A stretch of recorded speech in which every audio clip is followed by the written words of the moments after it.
मुळ्या. काय राहते पण जमिनीमध्ये? मुळ्या. मुळ्या असतात. शाबास. मग या झाडाच्या काय आहेत? मुळ्या आहेत. कुठे राहतात मुळ्या?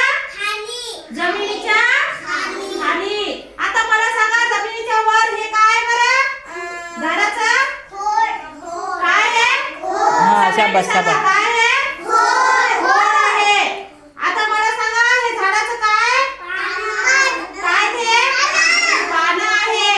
आता मला सांगा हे झाडाचे कोणता अवयव आहे बरं? हा फांद्या फांद्या.